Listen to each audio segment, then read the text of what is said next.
Namaskaram, Deepak. Wonderful to be talking to you. This almost, I don't know if it's 3 years since we met and spoke 2.5 years, That's I right. think. Wonderful. It's always a privilege, always an honor. Please tell me, you're the doctor, you're the boss here. No, it's always a privilege to be in your presence, and I'm looking at your initiative for a conscious planet, and you can count on any support from me and from the Chopra Foundation. Our goal has always been to reach a critical mass for a more peaceful, just, sustainable, healthier, and joyful world. And obviously, we can't do that unless we take care of our own ecology, which is inseparable from the ecology of the world. It is, but because I'm a horribly pragmatic person It's true, you're pragmatic. I'm just looking at, right now when because I would definitely not approach ecology as something separate from myself in my life, in my experience, nor with people around me.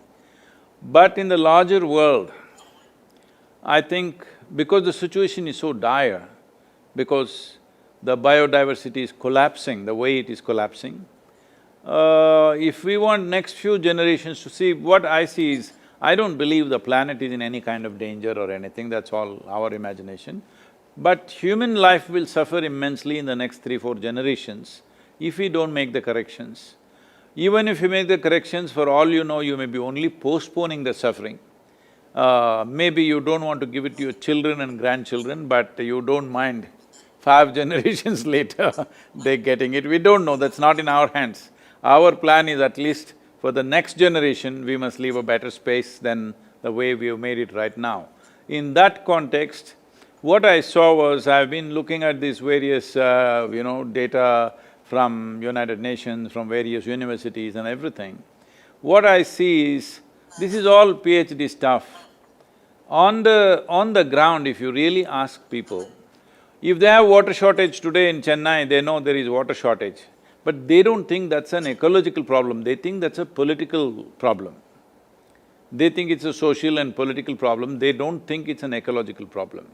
So in that context, people are aware to some extent, there is water shortage, there is this, that, there is pollution in the city.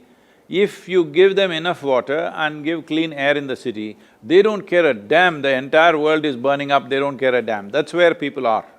So in my opinion, tell me if I'm wrong, I believe only 1 to 2% of the population is reasonably conscious about what's happening in terms of the damage we are causing to the world. Rest of the people either don't know or don't care. Another 2-3% are only conscious about air pollution in the city, water shortage, this, that, things that directly affect them, not things that are happening which are seriously damaging to the planet. And when I say damaging to the planet, I'm not somebody who thinks planet needs to be saved by us. If we just sleep for 25 years, everything will be back to normal, okay? That's all it is. So, not in that context, but as a fundamental responsibility to at least leave everything as it was given to us when we were born, how it was, at least to that level of ecological cleanliness, we must bring that much biodiversity we must put back, because particularly the maximum damage has happened in the last 50 years in terms of loss of biodiversity. 70% of the vertebrate population is gone in last 50 years, which is crazy. And 1 in 5 of the species which are on the planet right now are under some kind of threat. So with all this happening, I thought taking the world in segments of latitudes like equatorial climate, tropical climate, subtropical and temperate like this, all the nations which are in that band of latitude, at least 60% of the population should know what are the 5 things that must happen in our country. What are the 2 to 3 things that should never happen in our country? I'm saying everybody who's walking on the street should be conscious of it. Only when that happens, because nearly 90% of the nations are in some way democratic in their own style of democracy, they're in some way democratic. Democratic process means about 5.26 billion people have franchise, that means they can elect their governments. Among these 5.26, my aim is at least 3 billion people. If you can make them conscious, what are the 5 things that must happen in their nation? If they see anywhere on the street, they must know this is not happening. What are the things that should never happen in their country? They must know this. That means it'll become an election issue. So I am looking at all the top 3 political parties in all the nations in the world. We want to approach them and make sure… See, they will not make ecology the number one agenda in their manifestos. In their election manifesto, at least number 2 item must be ecological concern. So only when this happens, budgets will get invested, government machinery will be behind it. Without this, what I do, what you do, what somebody else does, is all patchwork for a massive issue. Because unless it happens globally, ecological regeneration doesn't happen in local bits and pieces, it needs to happen at a much larger scale. That will only happen when governments invest their budgets. No government, democratically elected governments are unwilling or hesitant to invest in ecological concerns, mainly because these kind of things will yield results only in 15 to 20 or 25 years, long-term investment. But their lifetime is only 4 to 6 years. So they are only thinking what they can do within those 4 to 6 years. Nobody is willing to invest in something long-term unless a majority of the population stands strongly behind that and says, this is what we want. If that comes from the people only, it will become part of the policy. Once it is policy, there will be budgets and there will be government machinery. That is when real things happen. Otherwise, organizations and foundations can do as much as they want, but I'm not saying it's useless, it is very, very nominal, it's not really phenomenal. If something phenomenal has to happen, I feel in the next 3 to 4 years, it must come into the policy of every nation. At least if economy is number 1 item, number 2 item must be ecology. Sadhguru, as you said, you're a practical man, you're a pragmatist, and this is the most practical thing I've heard with reference to ecological sustainability. So count my support, count the support of our foundation and our network. We are happy to serve in any way.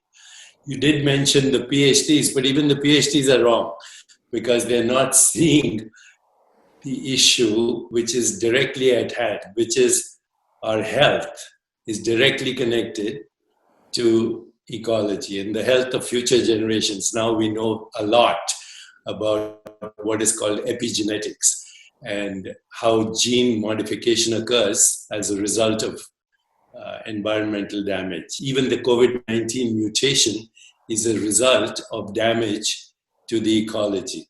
So as we can see right now, it's becoming obvious, by the way, that as we have been sequestered in our homes, the ecology is repairing itself.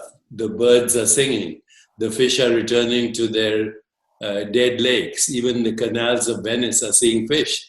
You can see the stars at night in polluted cities, and it's also becoming obvious that an oil-free economy is possible. We are seeing that when the price of petroleum goes down to less than 0, you know something is happening. So the COVID-19 is a message from the planet. Human beings, unless you fix yourselves, you're in danger. As you said, the planet will take care of itself. Every ecological expert that I have spoken to says that if humans disappeared from the planet, life would flourish on this planet in 5 years. If insects and bacteria and viruses disappeared from this planet, life would stop in 5 years. Life will end. Life will completely end. If the worms… So our health, our economy, social unrest, social justice, economic justice, economy, peace, conflict resolution are directly linked to what you're saying. If we don't do it, we are doomed. No, the greatest conflict that is happening right now is what we call as our economic engine, which is… That's right. Which is a bulldozer engine, which is bulldozing everything. And if you really look at it, I've been talking to lots of business groups and other things. I've been just reminding them, see, this is not just blaming any one person, all of us, every one of us.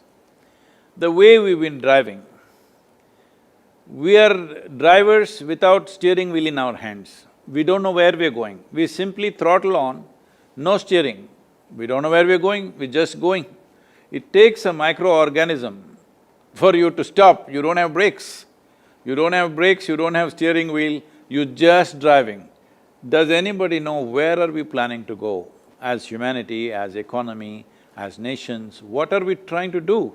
There's really no plan, we're only hand to mouth. We did all this science, technology, everything, thinking we will live long-term well-being. But we are still living hand to mouth. Every day, stock market will tell whether we will survive or not survive. It's like a barometer going up and down every day, creating anxiety for thousands of people all over the world. So, in many ways, this is a reminder, yes, but the important thing is, see, this virus right now, because of so much communication, television, internet, everything, virus has become larger than life. Otherwise, many times this could have happened in the past and nobody even noticed.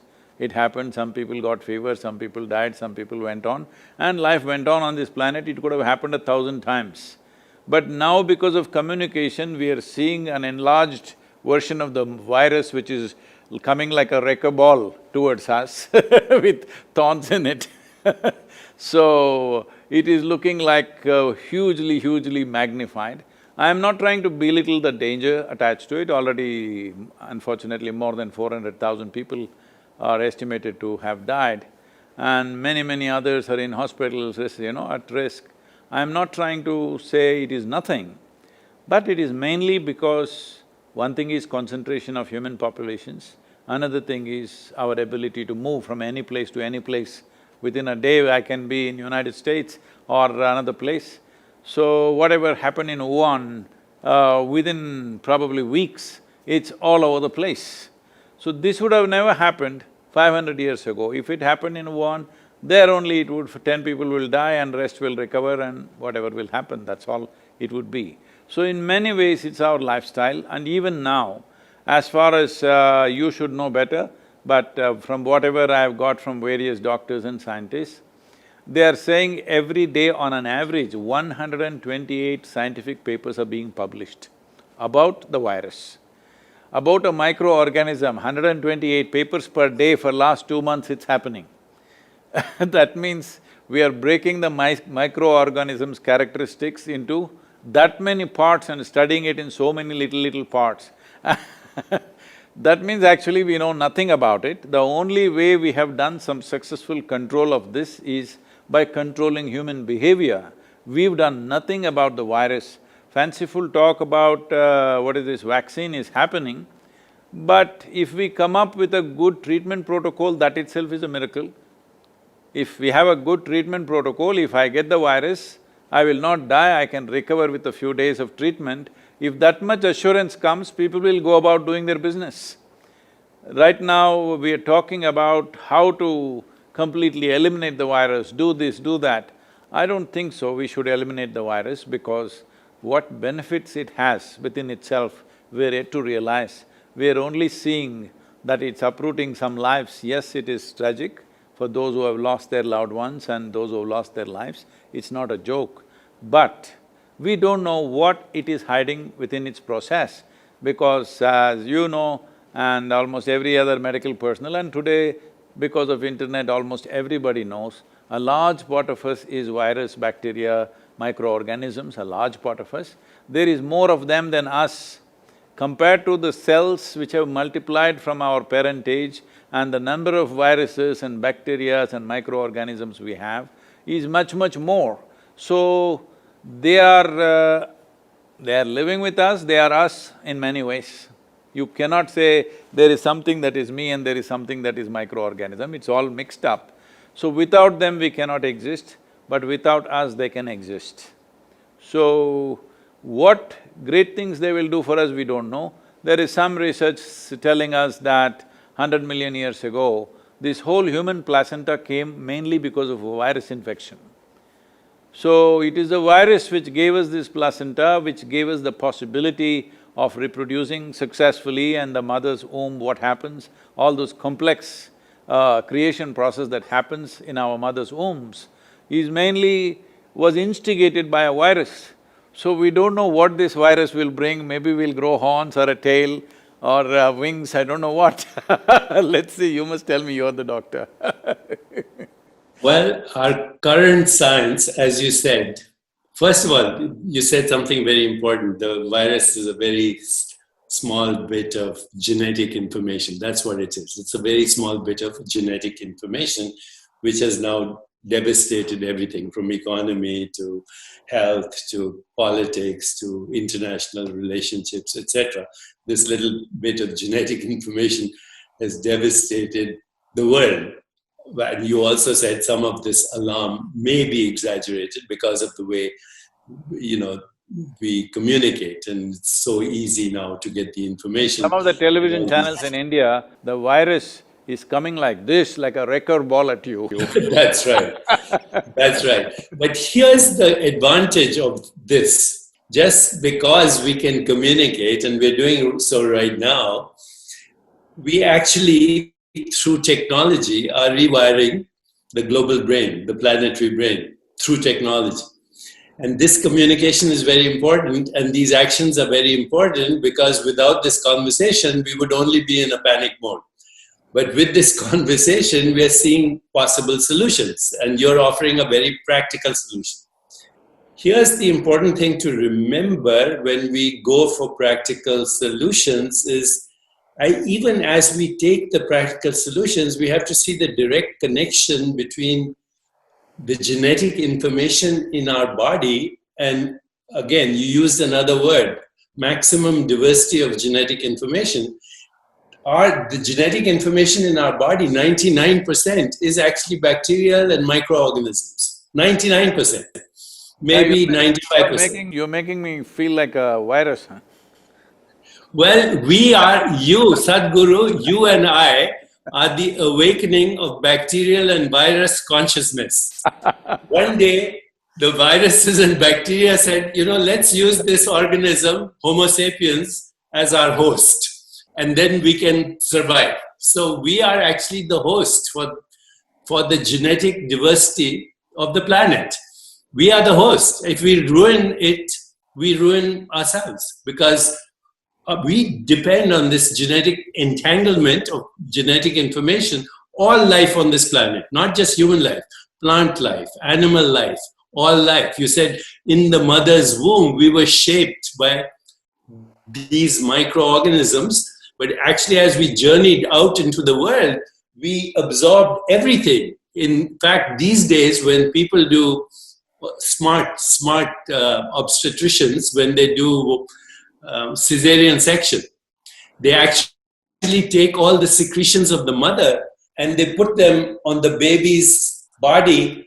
They put them in the mouth, in the nose, so that the baby can inhale these microorganisms, can smell it, can swallow it, and be covered by it, because our lungs and our intestine, our entire body depends on them.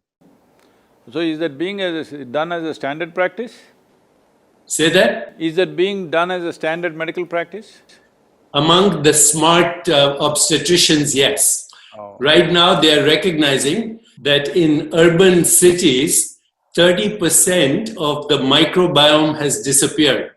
Mm-hmm. So if somebody lives in New York City or Chicago or Delhi, for that matter, 30% of their microbial genetic information has disappeared.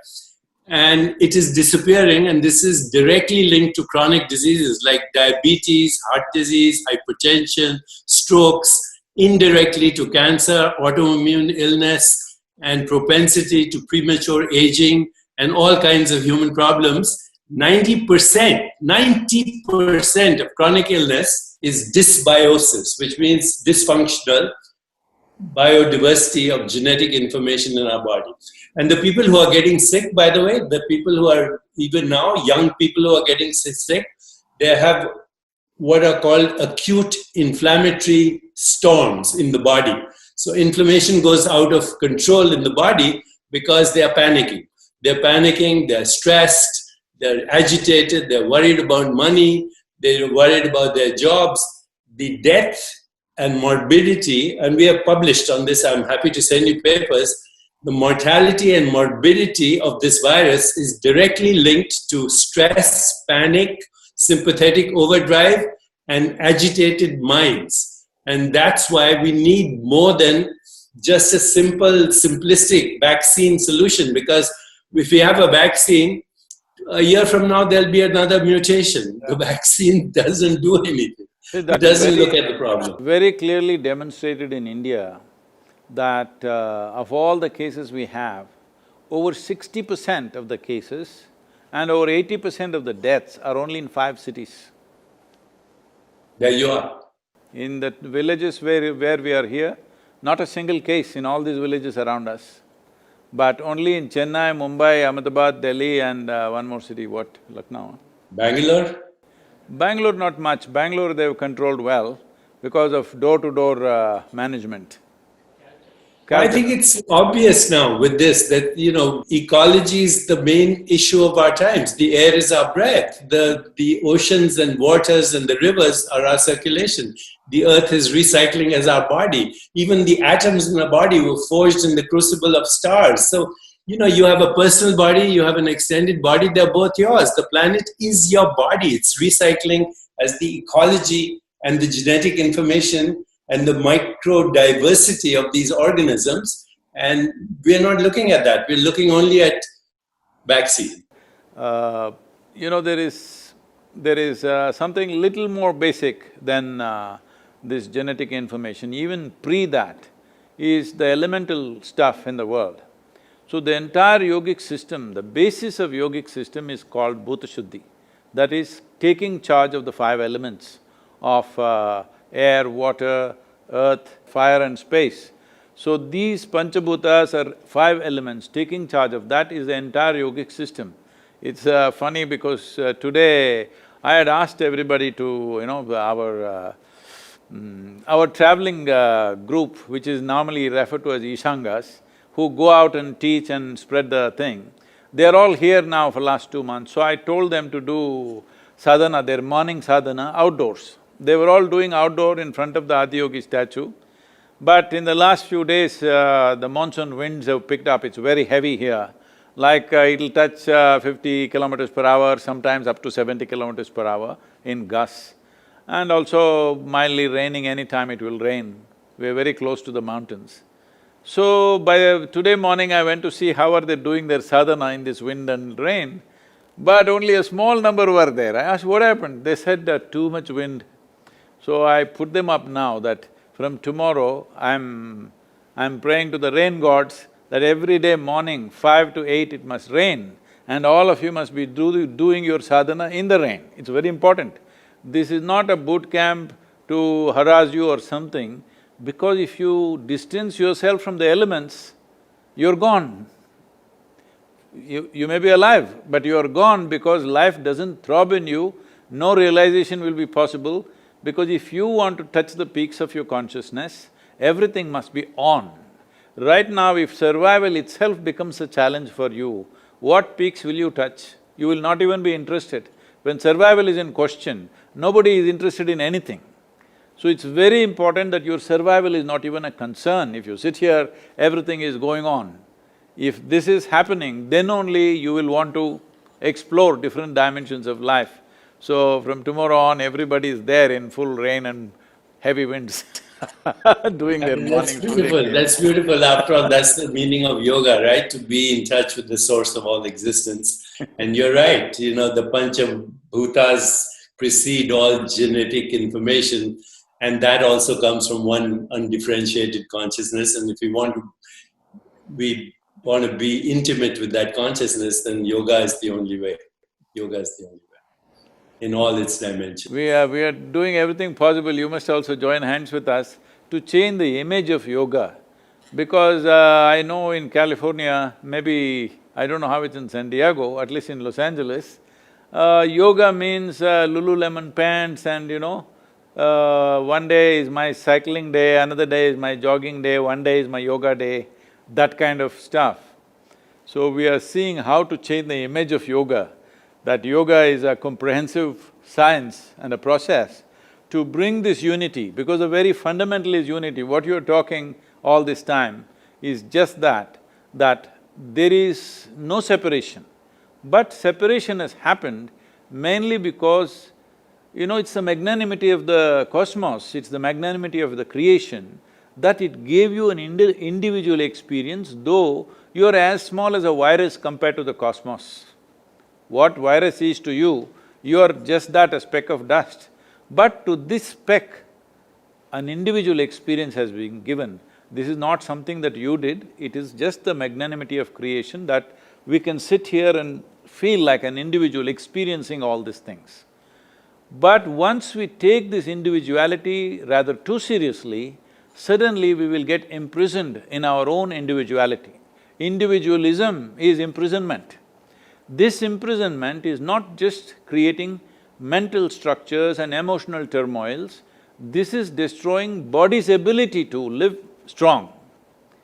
Living strong is not happening to most people simply because they've become cubicles of their own, that their individuality has become too strong, and people, unfortunately, largely, I'm sorry if I say something wrong, medical fraternity has not recognized that what you do with your mind and emotion will inevitably build a cocoon around yourself, and a cocoon is not a protection, a cocoon is a coffin. Well, I have nothing more to add. You've said everything. Just one phrase encapsulates everything. Yogast Kuru Karmani. Established in yoga, perform action. This is the call of the moment, and thank you for leading it, Sadhguru. Thank you.